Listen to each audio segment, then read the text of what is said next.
How long has this shop been here? In this location, it was 10 years in October. We were in Laguna Niguel for 20 previously. I'm Kenny Jacobs. I'm the president of Nuclear Comics. Is it worth it to you as a shop owner to do it every year? Free Comic Book Day? Yeah. 100%. There's not even a question. Yeah, I think this year was year 22 of Free Comic Book Day. And since we've been open 30 years, we've been doing it since the beginning. But, you know, the line's long. I understand. You don't want to wait in line. I don't like lines, but you know, there's good deals. So maybe good reasons to wait in line. 3 for $1 boxes are pretty hard to beat. There were years in the beginning, the first handful of years of Free Comic Book Day, I'd order a bunch of comics. I'd always offer them, all of them, to every customer who walked in. And we wouldn't get rid of everything. A bunch of years I had tons of buildings.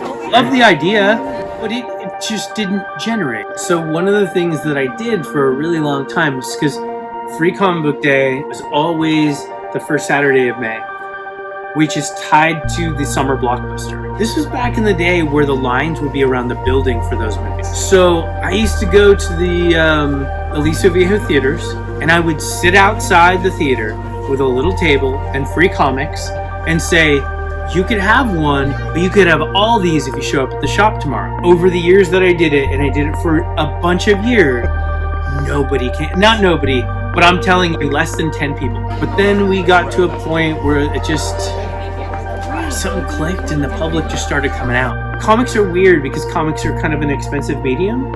If you're gonna complain about price of a comic, don't ever buy popcorn at a movie theater. Sure. Don't ever buy a beer at a stadium. It's something tangible versus just something you piss out. I think the main foundation of most good comic shops is service and selection, but selection also equals back issue comics as well, like old stuff.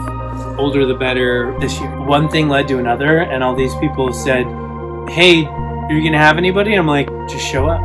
It's Free Comic Book Day. I want artists to do something for the people. The one girl, Asia, she has a relatively new book on the Moon Girl and Double Dinosaur, but I was pretty happy with the little artist section out there. It was pretty great. We've had bigger footprints of artists, but this year was